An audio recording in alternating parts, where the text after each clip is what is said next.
your physical Bibles or your digital Bibles over your phone or your tablet.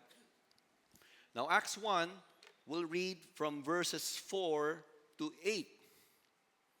It says here, while staying with them, he ordered them not to depart from Jerusalem, but to wait for the promise of the Father, which he said, you heard from me. For John baptized with water, but you will be baptized with the Holy Spirit not many days from now. So when they had come together, they asked him, Lord, will you at this time restore the kingdom to Israel? He said to them, it is not for you to know the times or seasons that the Father has fixed by his own authority, but you will receive power when the Holy Spirit has come upon you, and you will be my witnesses in Jerusalem, in all Judea and Samaria, and to the end of the earth. This is the word of the Lord. Let us all bow our heads and pray. Lord, we are committing this time as we study the Word of God. Let our eyes be open, and let our hearts be ready to receive from you, Lord Jesus. We pray, God, that if there are areas of our lives that need your dealing, let it be used. Let this word be used in changing us, in transforming us, so that we may become that kind of people that you want us to be. Honoring you, serving you, loving you. In Jesus' name we pray. Amen and amen. Let's all take our seats. Okay, sakto. February 1. Okay, may katabi ka bang mukhang umiibig? Okay. Siyempre, kapag may asawa ka na, dapat lang umiibig ka. Ilan ba rito married ka na? You're married. Oh. Hindi pala married. Happily married. O, tapos sabay tingin sa asawa. Taas mo kamay mo, taas mo kamay mo. Di ba, no? Medyo marami palang married. Sige, paano nga ulit? Tignan ko lang kung ilang porsyento ang married natin. Okay, mukhang mga half ng ating 2 p.m. Ano? Ilan naman sa inyo, it's your prayer to get married. Taas nyo kamay nyo para makita na ni Lord, di ba? At mapagprayan na natin yan. Yan, alright. February 1, saktong-sakto, no? Pero alam nyo, may papakita lang akong picture sa inyo, ha? Atin-atin lang to. Hindi malalaman ng 6 p.m. to. Kasi malayo pa, mamaya pa sila, no? Etong picture na to, I took this sometime before the middle of the month. Okay? Kasi nung December, ano po ako, no? Kung di nyo lang po alam, plantito po ako. Bago pa nauso yung salitang plantito na po ako. Wala lang siguro sa itsura, no? Pero nung December, I was rearranging our little garden at home dahil natatapakan yung rose ko, yung rose plant na rose ko ng aso namin. So sabi ko sa kanya, so inilipat namin, kasama ko yung bunso ko, na tinutulungan niya ako maglipat kasi may aso kaming medyo makulit pag dumarating yung Lala Move eh. So pagkalipat kong ganun, siguro muscle memory ko na, dahil bata pa lang ako, kinakausap ko yung mga halaman ko. Ewan ko kung totoo yun, pero kinausap ko lang siya, sabi ko, magbubunga ka na. Kasi 3 buwan na ako naghihintay. Alright? So, in Jesus' name, ginanong ko lang siya. And lo and behold, pagpasok ng Enero, may nagbud na 2. Okay? Nagbud siya, no? Yung maliit pa lang. Akala nyo malaki yan, maliit lang yan, cute lang yan. So, pagkatapos nung halfway through the prayer and fasting, nagulat ako, meron ng palabas na petal. Sabi ko, sakto to. Pagkatapos ng prayer and fasting, bibigay ko to sa misis ko. Yan. So, sa mga may asawa na, okay, huwag niyong kalimutan ng bulaklak ng misis mo. Kung mahilig siya sa bulaklak. Pero kung di naman siya mahilig sa bulaklak, baka pwede na sa samgyup. Di ba? Kung mahilig kumain, ilibre mo na lang, di ba? May mga coupons naman dyan eh, no? Alright? Now, of course, di naman pagkain na pag-uusapan natin at bulaklak. We're starting a new series and ang title ng series natin, Unstoppable. Okay? Ano ba tong unstoppable na to? And I think when we talk about the word unstoppable, obviously, pag sinabi nating stop, pipigilan mo o mag-stop ka, you halt.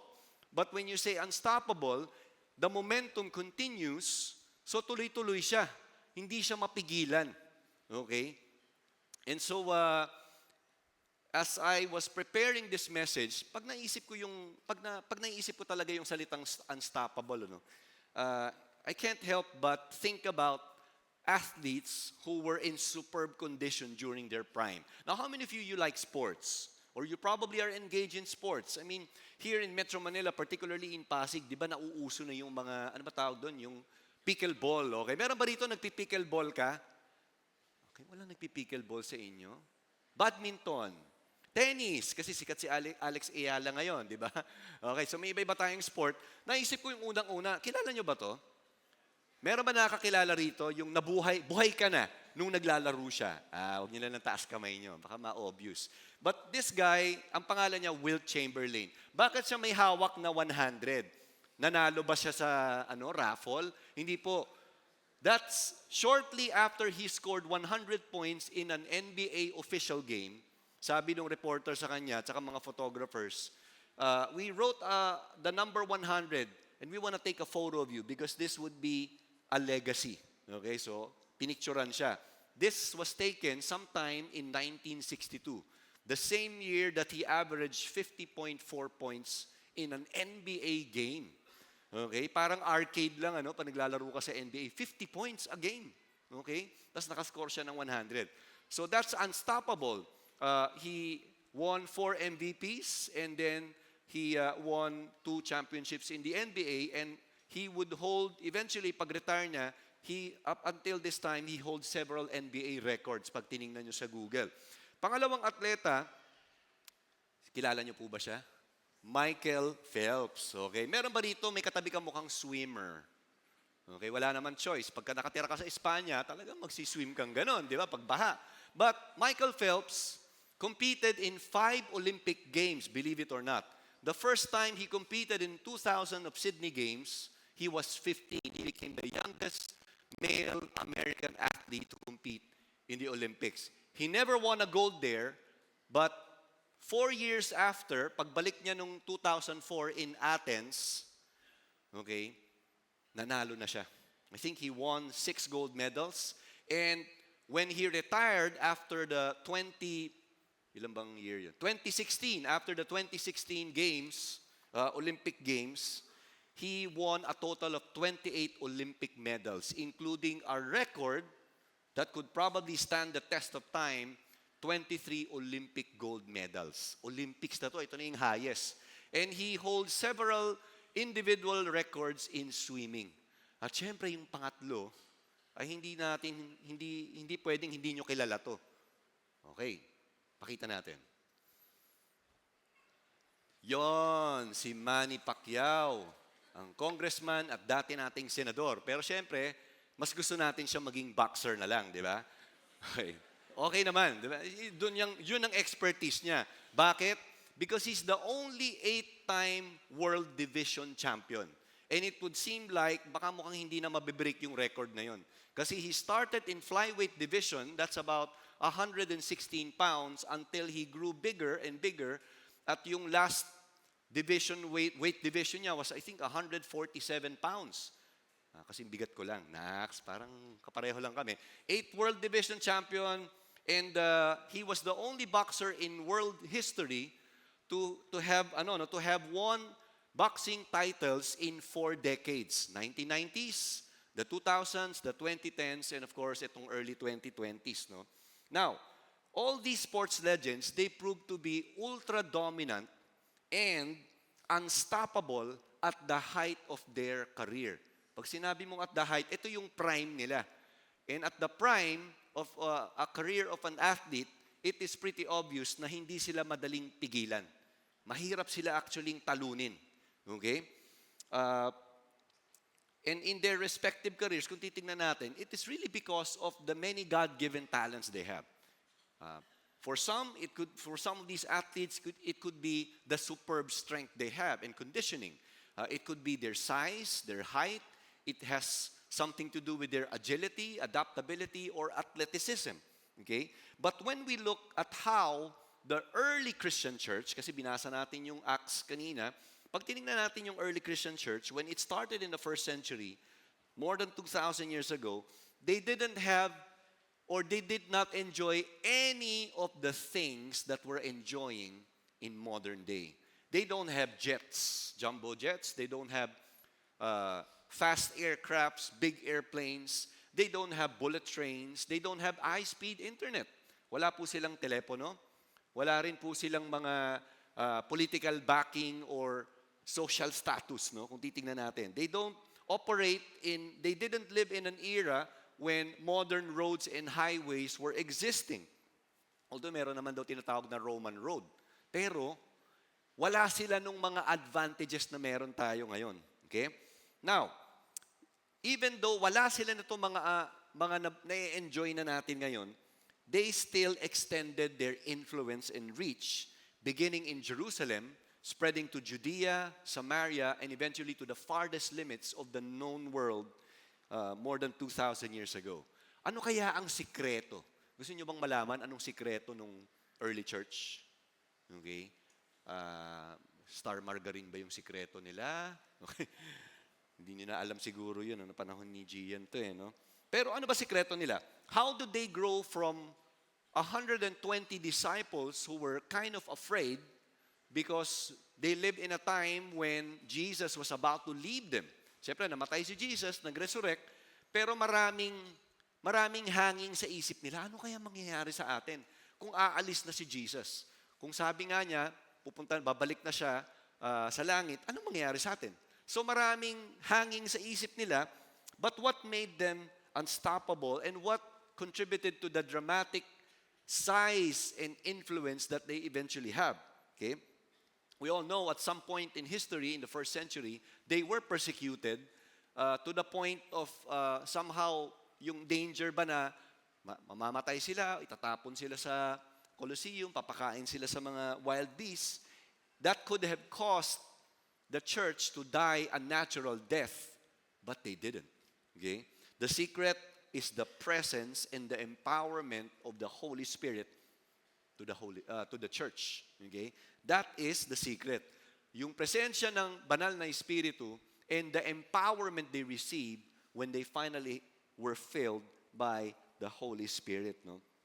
And so this series is Unstoppable. Ito yung gusto natin pag-usapan. Ano yung naging role ng Holy Spirit? Ano yung impact din ng resurrection ni Jesus? And how the lessons we can learn from the book of Acts, something that we can glean on, be inspired, learn from, pick those lessons that would enable us as followers of Christ to not just be bench warmers in the church, but for us to be involved, to be able to declare the gospel and be there to demonstrate the gospel daily.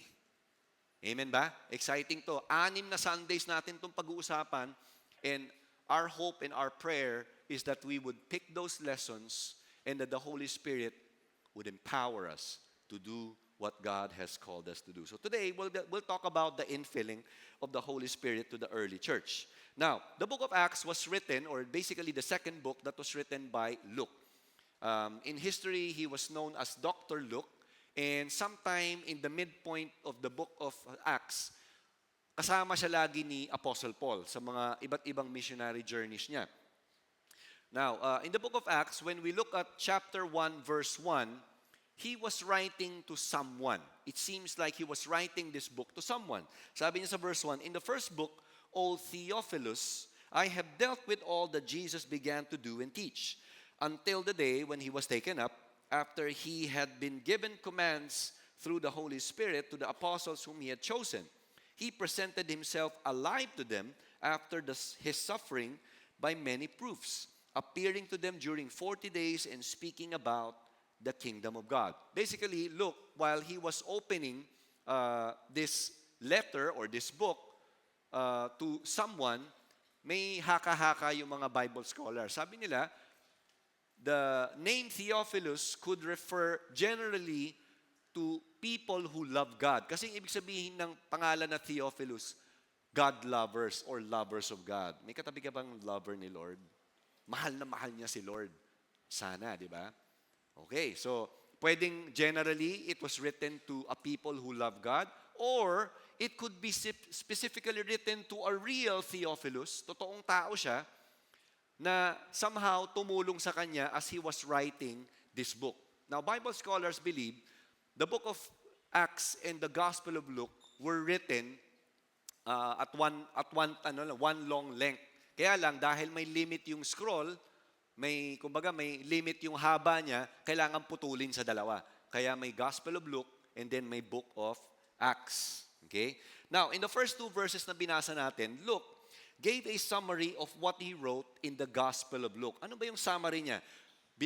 Kung nabasa niyo yung Gospel of Luke, it's comprised of 24 chapters, no? And it can be summed up to the life, the ministry, and the resurrection of Jesus. Okay? Yun po yung summary ng Gospel of Luke, which he mentioned in the first two verses. Now, during his resurrection, Jesus appeared to his disciples several times, and some of them were recorded in chapter 24, Luke. Okay? Pag tinignan natin doon. He appeared to, of course, the first part of Luke chapter 24 was the empty tomb. Pumunta si Mary Magdalene, at yung mga kaibigan niya, wala si Jesus doon. Ang nakita lang nila, isang anghel na nakaupo dun sa tomb. Okay? And then, at one point, there were two disciples walking along the road going to Emmaus, some 2 miles away from Jerusalem. And suddenly, Jesus appeared to them. Okay? And so mahabang usapan, eventually, before they went back to Jerusalem, na-realize nila, teka, si Jesus pala itong kausap natin. Kasi hindi nila mamukhaan nung una eh. Okay, siguro, glorified body na, nag-resurrect na si Jesus. And finally, in the latter part of Luke chapter 24, He appeared to the 11 disciples who were in a room. Natatakot sila. Hindi nila alam, naku, baka tayo yung susunod na dakipin, tayo yung susunod na i-persecute. He appeared to them and reminded them that everything that happened for the past 3 days, because He was arrested, He was crucified, He would die, and He would resurrect, they all came or they all happened in fulfillment of the laws and what the Scripture says. So yun yung Luke chapter 24. Bakit sinulat o bakit ganito yung start ng Book of Acts? Okay? Why did Luke start it this way? Because he was highlighting the fact that Jesus is alive. Okay? Jesus is alive. Napakahalaga po nitong truth na to na ine-emphasize ni Luke. Why? Ano ba naman ang silbi ng buhay natin bilang Kristiyano kung patay si Jesus? Can you imagine? Kung wala nga naman si Jesus, bakit pa tayo nagsiseries? Why are we talking about mission? Okay, why are we praying for the nations? Why are we talking about Go Conference and praying for these people who have been persecuted overseas who will be coming over to join us here in a biggest gathering? Kung patay naman pala si Jesus. So yun ang point niya. Buhay si Jesus at ito yung realidad ngayon na meron tayo bilang mga Kristiyano. Yun ang gusto niyang sabihin doon. Now, Jesus' resurrection reveals a powerful truth that sin and death have no hold over Him. Okay? Sin and death have no hold over Him. In fact, if you read 1 Corinthians chapter 15, Paul made a lengthy commentary, or at least hindi lang commentary, but may sinulat siya doon about the impact of the resurrection to every believer. The resurrection of Jesus means He not only defeated death for Himself, but He also defeated death for us. Why? Kasi hindi natin kayang talunin si kamatayan. Pwede nating siguro in the attempt of man and technology and medical breakthrough, kaya lang siguro nating pahabain yung buhay natin. Diba? From probably 50 years old before, ngayon, diba, people could live to as long as 70, 80, sometimes 90 years old. And I think here in the Philippines, there were several centenarians, yung mga lumagpas na ng 100. Okay? There's even a city or a town, I think, in Japan where maraming mga centenarians dun. Mahaba ang buhay nila. But that is as good as mankind could get. Okay?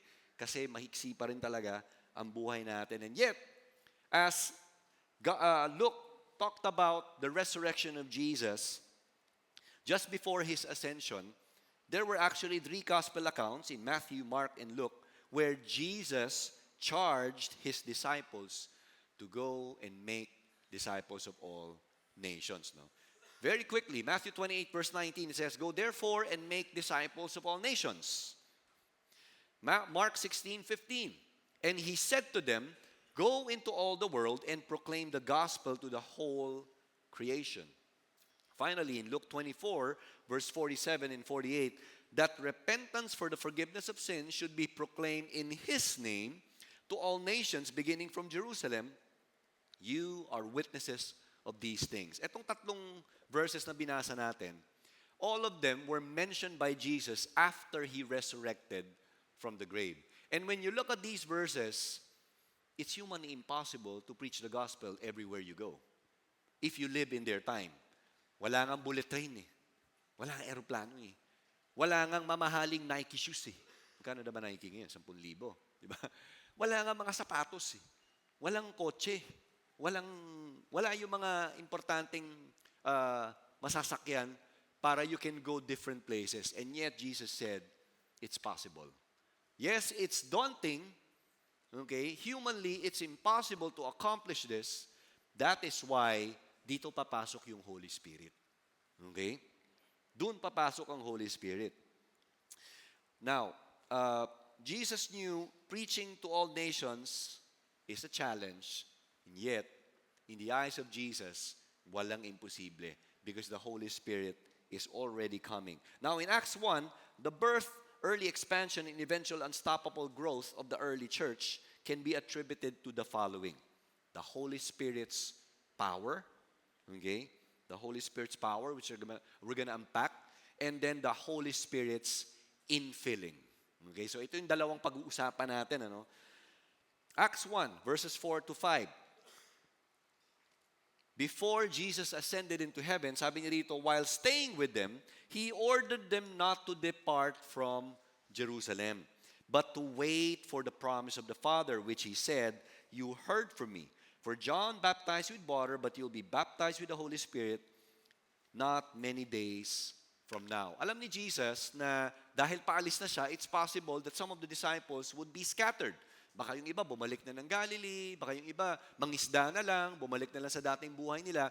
But Jesus said, wait, stay in the city here in Jerusalem and wait for the coming of the Holy Spirit, which the Father has promised you. Okay? Now, I was looking at the text. Ano ba yung promise? Kailan ba sinabi ni Jesus to nung buhay pa siya? Nakita ko yung verse na yun. In John 14, this was part of the long conversation Jesus had days before He would be arrested. In John 14:25 and 26, it says here, these things I have spoken to you while I am still with you. Ito yung time na buhay pa siya. Hindi pa siya namamatay, hindi pa siya naku-crucify. Verse 26, but the helper with a capital H, in other translation, it's counselor or advocate. Okay? The helper, the Holy Spirit, whom the Father will send in my name, He will teach you all things and bring to your remembrance all that I have said to you. You see, from these verses, we see the prominent role of the Holy Spirit. The moment Jesus would leave earth, it's going to be the Holy Spirit who will be with the disciples. Okay? Hanggang bumalik na uli si Jesus. Ganong ka-prominente yung role at ka-powerful yung role ng Holy Spirit. Now, the Father's promise points to this, the Holy Spirit's power. Now, ilan po sa inyo, nagwe-weights ka, nagbubuhat ka. Yun, may nagbubuhat, kita naman sa muscles, di ba? Okay, so, obviously, kapag ka nagbubuhat ka, gusto mong lumakas ang katawan mo. But, the power here goes beyond the physical strength. Okay? Acts 1 verse 6 to 8 says, when they had come together, they asked Him, Lord, will you at this time restore the kingdom to Israel? The disciples, just like many other Jews during their time, were expectant of a Messiah, the anointed one who would liberate Israel from the hands of the Roman Empire. And since the disciples, babad na babad sila kay Jesus for 3 years in the ministry, they saw the power of Jesus. They saw how He would heal the sick, how the lame would walk, how the deaf would hear. So all these, at lalo pa nung nabuhay na si Jesus, they were thinking, Lord, ito na ba yung panahon? Are you gonna restore the kingdom of Israel? Parang King David, ikaw na ba yun? Sabi ni Jesus, alam mo kung ano? Sabi niya, it is not for you to know the times or seasons that the Father has fixed by its own authority. Obviously, He was telling he was telling his disciples, the timeline or the timetable of God is completely different from your timeline. And truth of the matter is tayo, minsan may timeline tayo, may timetable tayo. Ilan ba sa inyo, maplano ka? Yung December 1 pa lang, pinlano mo na yung buong buhay mo noong 2026. Di ba? Alam mo na kung saan ka pupunta, saan ka magbabakasyon, tapos magkano yung allowance mo, ano yung pupuntahan mo, kumpleto. Kaya lang hindi ganun si Lord. I mean, hindi, may plano si Lord, pero hindi siya kagaya nung yung plano mo ang masusunod. Meron siyang plano na hindi lang para sa'yo, but for the entire world. Okay? Nakikita na yung plano. And the disciples had a very minute plan. Sabi nila, ito na siguro yun, i-restore mo na. Hindi yun ang plano ni Lord eh. Ang plano ni Lord, global. Ang plano ng mga disciples, Jerusalem lang. Jews lang. Plano ni God, buong mundo. Kasama tayong lahat doon. Isipin mo kung sinunod ni Jesus yung plano nila Peter, wala na tayo rito. Lahat tayo, pupunta tayo sa, alam niyo na kung saan. Di ba? Doon tayo papunta. Kasi yung salvation plan pala, para sa Jews lang. But the plan of God, the redemptive plan of God, includes all of us and the people who are not here in this room. Now, in Acts 1:8, talking about the Holy Spirit's power, you will receive power when the Holy Spirit has come upon you. And you will be my witnesses in Jerusalem, in all Judea and Samaria, and to the end of the earth. You see, the word power, comes from the Greek word dunamis. Doon po galing yung mga English words na dynamic, dynamism, at yung pasabog na inimbento ni Alfred Nobel na dynamite. Okay, doon po galing yon. Now, ano ba ibig sabihin nung dunamis? From the Greek word, it means might, strength, force, or capability. Now, this verse in Acts 1:8 is very consistent to Luke chapter 24, verse 49. Sabi rito, Jesus speaking to the disciples, I'm going to send you what my Father has promised. But stay in the city until you have been clothed with power from on high. Okay? Ang ibig sabihin nito, when you're filled. Okay? When you're empowered, wait until you're filled and you're empowered. Okay? Wearing the power that would come from the Holy Spirit. And this power goes beyond brute strength. It goes beyond the athleticism of the athletes we saw, or the speed that they have, or the size that they have. This power is capable of giving us the confidence to do what God has called each one of us to do. Iba-iba man tayo ng background, iba-iba man tayo ng probably field or kumbaga direction sa buhay na meron si Lord, iba-iba man tayo ng gifting, but God wants to accomplish His specific purpose in our life with the infilling of the Holy Spirit, with the power that comes from the Holy Spirit.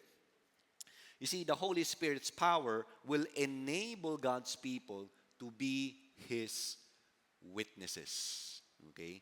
Witnesses. Now, ano ibig sabihin nung witness, no? Jesus called His disciples His witnesses. The word witness comes from the Greek word martyres. Okay? Hindi po marites. Hindi po yon. Magkaiba po yung meaning nun. Okay? Martyres. Kung saan po galing yung English word na martyr. Okay? Why?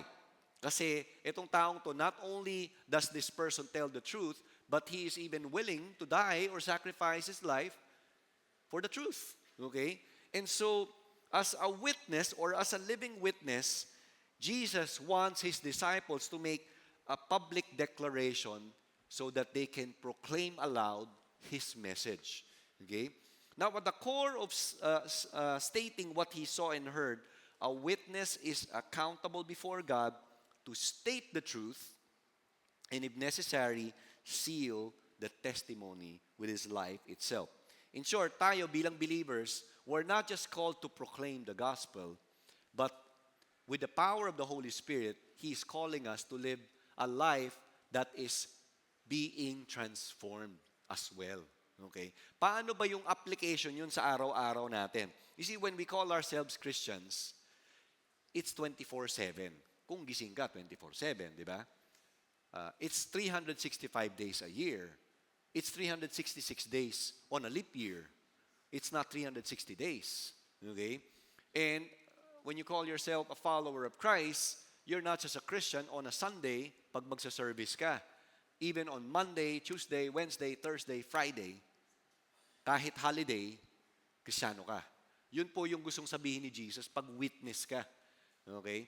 So, as a witness, if you're a student, hindi man uno ang mga grades mo, okay? Kung hindi mo man kaya, pero at least you give your best. Ino-honor mo ang Lord sa pag-aaral mo. Okay? Kung nagtatrabaho ka, nagwo-work ka, hopefully, ikaw yung isa sa pinakamaaga. Hindi ka nalilate. Unless talagang due to some emergency case, talagang na-late ka. Nasira yung MRT train, di ba? Nag-traffic sa EDSA ng 5 oras, wala ka talaga magawa. Malilate ka talaga. Pero hindi ka sana yung habitual na late. Kasi Kristiyano ka because you represent Christ in your office. At syempre, hindi ka rin nangungupit ng 10 rim ng bond paper. Grabe naman kung mangupit ka, 10. Kapal nun ah. Gaano ba kakapal ang isang rim? 100, 200, di ba? Hindi ka naman nangungupit siguro, di ba? Dahil Kristiyano ka nga, you represent Christ. Kung may asawa ka na, isa lang ang mahal mo. Asawa mo lang. Wala nang iba. Hindi ka na sumasakabilang bahay. Kasi si Lord lang ang number 1 sa buhay mo. At yung asawa mo lang, doon ka lang committed. Because you love God. Doon nagsisimula lahat. Okay? Now, as we go back to Acts 1:8, sabi ron, witnesses in Jerusalem, Judea, Samaria, and to the ends of the earth. You see, in their time, Jesus was already planting the seeds of thinking global. Okay? Don't just think about the Jews. I want you to think about the people in Judea. I want you to think about the Samaritans. If you remember last week, we talked about John 4, Jesus ministering to the Samaritan woman. And we all know that the Samaritans were half-bred Jews, nalahian sila ng iba't ibang mga foreigners na umatake sa Israel at that time.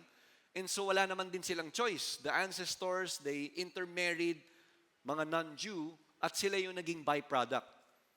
Yet, Jesus, despite, yung biyahe, yung paglalakad niya, yung pagod niya, bumisita siya doon sa Samaria. At alam niyo kung natatandaan niyo yung storya, dahil na-redeem yung buhay ng Samaritan woman, an entire village came to know Christ as well. So, Jerusalem, Judea, Samaria, and of course, to the ends of the earth. And I think if you read Acts 13 or Acts 14 till Acts 28, we would be able to see how the gospel advanced from Jerusalem, Judea, and Samaria in Acts chapter 12. Tapos, nag-advance na siya papalabas na ng Jerusalem. Pumunta na sa mga former Greek colonies, pumunta na sa Asia Minor, which is now the modern-day Turkey, at umabot na sa iba't ibang lugar. Why? Because the church took the mandate seriously.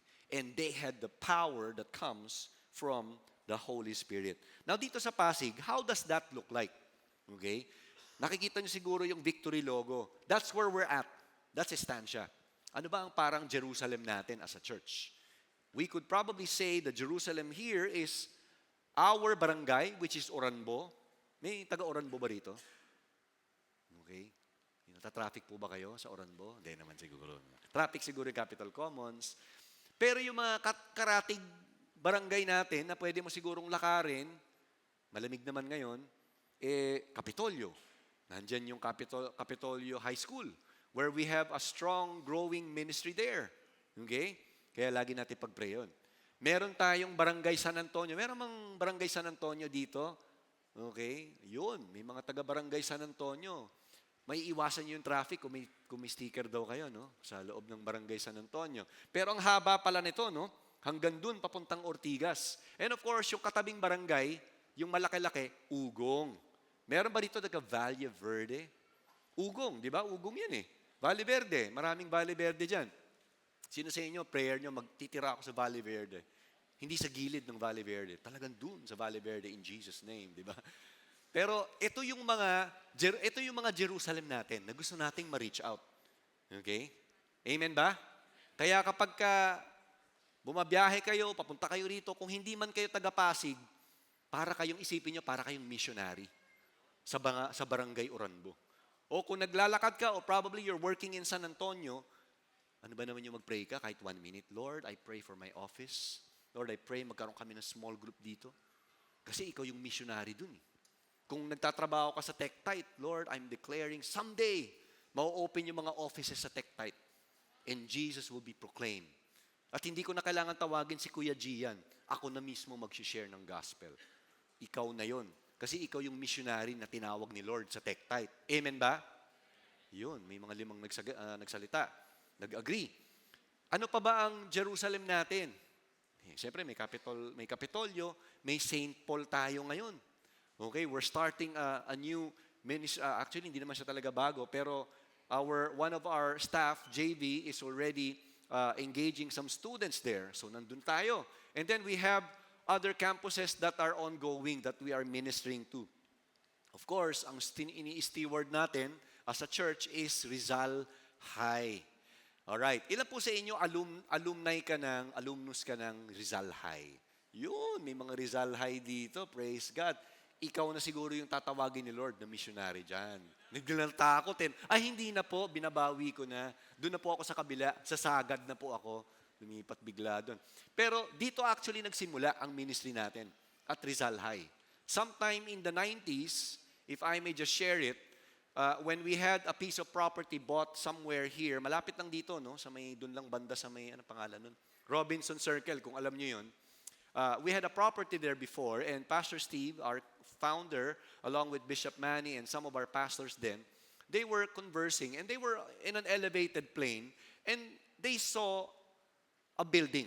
Malaking building siya, at siguro malinaw ang mata nila, no, nakita nila, parang may mga gumagalaw-galaw dun. Di ba, pag malayo kasi parang langgam lang, di ba? Pero nakita nila, anong meron dun? Malaking building na yun, And when they tried to find out, Rizal High pala yun.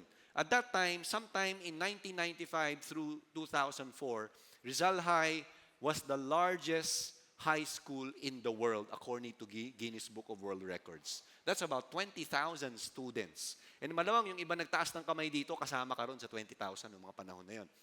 And sabi ni Pastor Steve, we need to have a ministry there. We need to plant a church of the Heart of Pasig and start reaching to these students.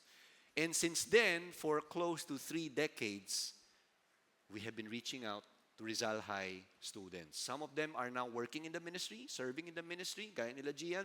Some of them are already in the marketplace, ginagamit na ni Lord, because they got discipled and reached out.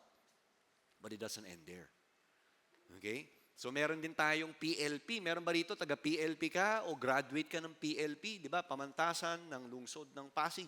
And we have an existing partnership with the campus. Okay? So ito yung mga in-steward o binigay ng Panginoon sa atin, alagaan natin to. Share natin.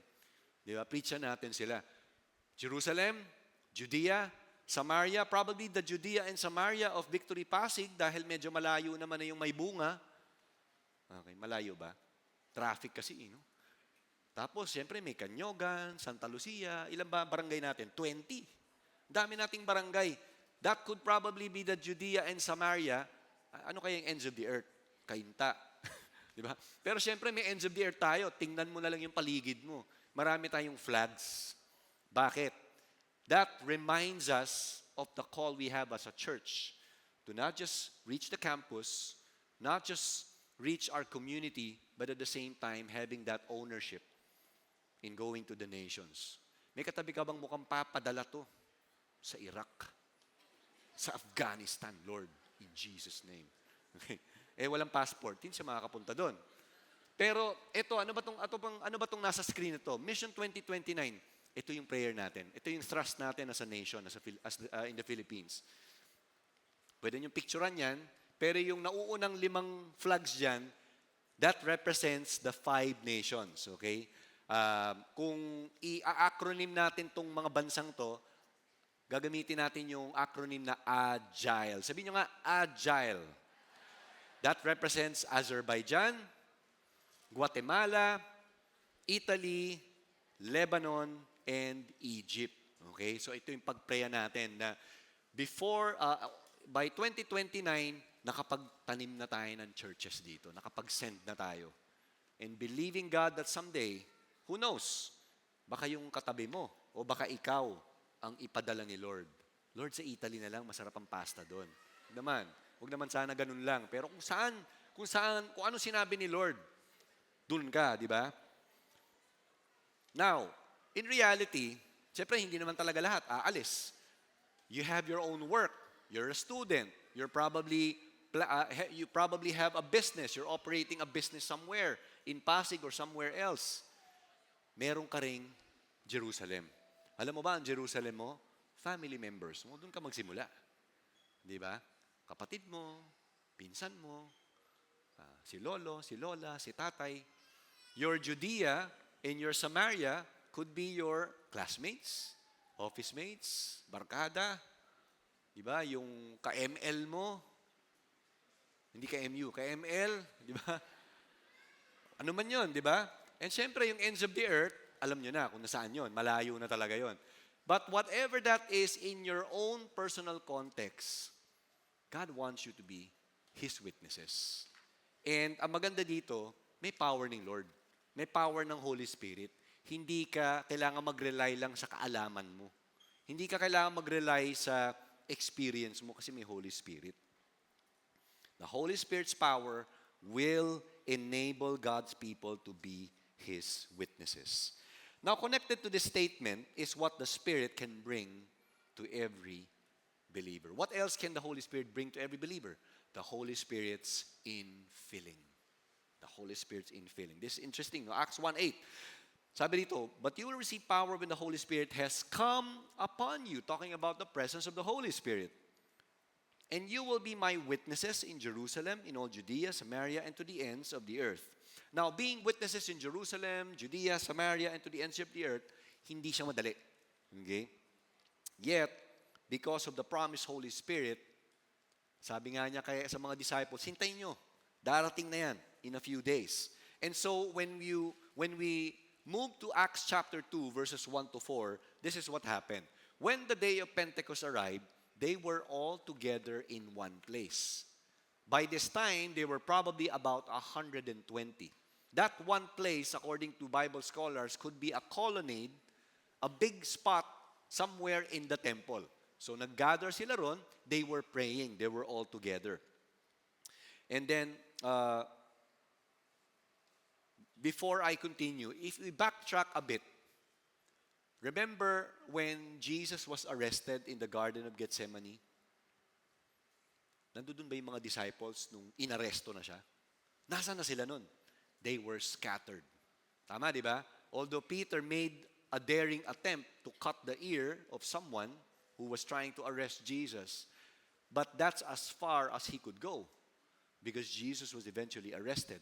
And we all know, in that account, when Jesus was arrested and brought to the place of the high priest, nagtatago pa si Peter nun. Pero dahil namukaan siya, sabi, ikaw ba yung kasama ni Jesus sa may garden? Hindi ako yun. Sabi niya, so nagtago uli siya. Sabi niya, hindi, ikaw yun eh. Hindi talaga ako yun. Tapos yung third time, hindi talaga ikaw yun. Kasi yung punto mo, pareho kayo ni Jesus. May punto. Nasabi, hindi nga ako yun. Siguro nagmura pa si Peter or he called down curses on himself. And then he suddenly heard the tilaok of the manok. Diba? Tumilaok yung manok.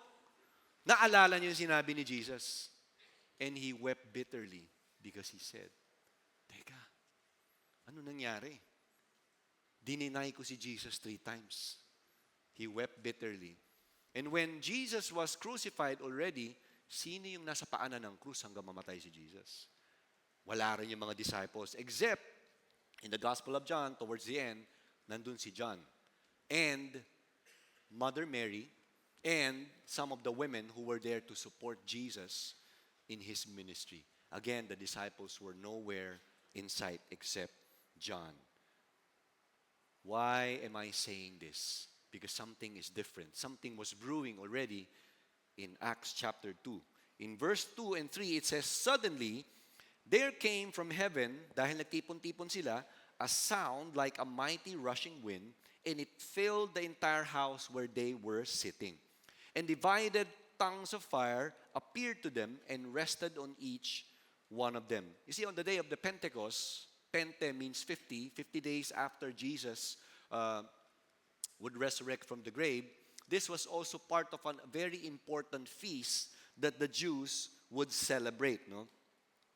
But then in Acts chapter 2, sa binasa natin kanita, makikita natin, the promise of the Father na i-send yung Holy Spirit, dumating na. Okay? It appeared it sounded like a mighty rushing of wind. Alam niyo yung, siguro kung tumira ka siguro sa isang open area, yung napakalakas ng bagyo. Naranasan niyo na ba yan? May super typhoon na dumating, yung talagang, hindi na sipol eh. Talagang grrrr, mga ganun na, di ba? So parang ganun siguro yung tunog. And the Holy Spirit descended and started filling every disciple, each one of them. Which is amazing because when you contrast that in the Old Testament, every time God would send the Spirit of God for some occasions lang. To David, maybe to Solomon, to Saul, to Moses, pero hindi siya yung infilling. At select people lang yung, kumbaga, dumarating yung Holy Spirit. Select people lang in the Old Testament. Unlike in verse 3 that we read, it rested on each one of them. You see, the Holy Spirit is not just for pastors, staff, missionaries. The Holy Spirit is for every follower of Jesus. If you're a follower of Jesus, the Holy Spirit will infill you because He wants to accomplish His work in your life so that He can fulfill whatever purpose God has for your life. And later on, that's what we're going to pray for, that we would have an infilling of the Holy Spirit, that we may be able to do what God has called us to do. The Holy Spirit's infilling enables God's people to fulfill His purpose. Merong layunin ng Panginoon sa buhay natin. Hindi aksidente kung bakit naging Kristiyano ka, ba't may nag-share ng gospel sa iyo, ba't tinanggap mo na ang Panginoon bilang, ba't tinanggap mo na si Jesus bilang Panginoon na tagapagligtas. Hindi siya aksidente. Meron siyang gustong gawin sa buhay natin, and He will accomplish it through the help of the Holy Spirit. Verse 4, as I'm about to close, they were filled with the Holy Spirit and began to speak in tongues or other tongues as the Spirit gave them. The Spirit of God would fill us, would empower us so that we can accomplish what He has called us to do. And they started speaking in another language. Now, what happened? When they were filled with the Holy Spirit, ano ba nangyari in Acts chapter 2? Of course, hanggang verse 4 lang ang nabasa natin. But you see, during this time, dahil nga feast of Pentecost, dahil Pentecost nga, at marami pang mga Jews and marami ring mga dayo, okay? From different nations and different cities. So punong-puno yung syudad ng Jerusalem. And when they heard the mighty rushing of wind and they started to speak in tongues or in another language, nagulat yung mga Hudyo. At nagulat din yung mga guests. Sabi nila, anong meron dito? Lasing ba itong mga to? Okay? So Acts 2 verse 32 to 33, Peter at that time rose to the occasion. The Peter who denied Jesus when he was already filled by the Holy Spirit was a transformed man. Hindi na siya natatakot. He was already bold and he became the leader of the early church. This is what he said. 32, this Jesus God raised up, and of that we all are witnesses. Being therefore exalted at the right hand of God and having received from the Father the promise of the Holy Spirit, He has poured out this that you yourselves are seeing and hearing. He was explaining to them, the Holy Spirit came upon them. And He started preaching to them and telling them to repent from their sins. And then in verse 36, it says here, so let everyone in Israel know for certain that God has made this Jesus, whom you crucified, both Lord and Messiah, referring to the anointed one of God. And you know what happened after He preached? In verse 41, those who received His word were baptized, and there were added that day about 3,000 souls. We're talking about almost 10 times the size that we have in this room. That's a short preaching of Peter, but because he was filled with the Holy Spirit, he was empowered by the Holy Spirit, he started witnessing to them. And the hearts of people, the Jews and even the foreigners there, nabago yung buhay nila. And they said, what are we gonna do? And so Peter led them to Christ. As I sum up, no, this marked the birth of the church. Kung titignan natin. In fact, it didn't stop there. Pag binasa niyo yung buong book of Acts, makikita natin kung paano na-transform. Hindi lang yung Jerusalem. But the gospel started going out from Jerusalem and into the different parts of the world as well. As I sum up, the Holy Spirit's power will enable God's people to be His witnesses. That's the heart of God. That all of us would be His witnesses. All of us. Kung Kristiyano ka, yun ang desire ni Lord. Na maging witness tayo ni Lord wherever we would go. And finally, the Holy Spirit's infilling enables God's people to fulfill His purpose. Let me invite everyone to stand right now.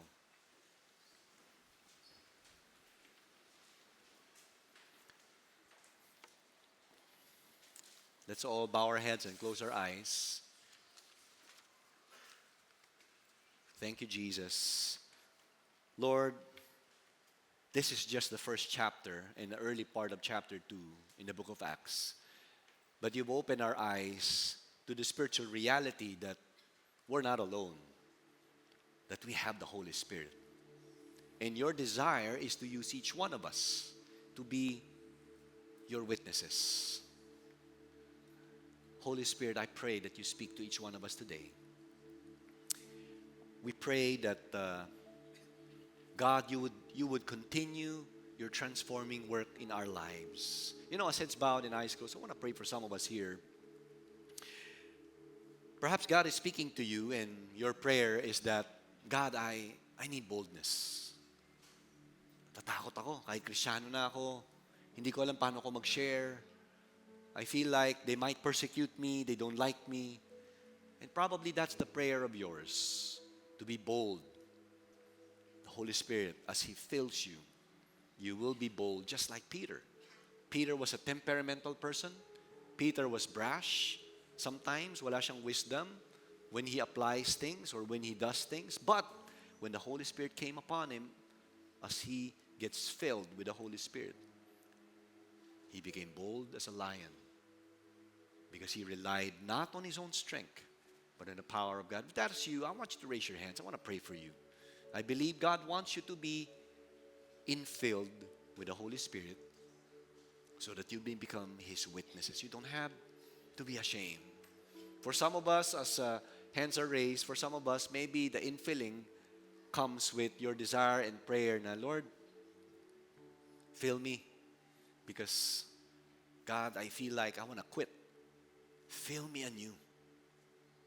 Na hindi lang ako maging witness mo, but so that you would enable me to be able to fulfill the purpose you have in my life. As you raise your hands, I want to pray for you right now before we come into worship. Father, I commit my brothers and sisters to you. Lord, for some, their prayer is that they would be filled with the Holy Spirit, that they may become bold as lions. And indeed, as you fill them, Lord, I pray, God, that they would no longer be afraid, but they would approach the different circumstances of life with the power of the Holy Spirit, being reminded that they are your witnesses.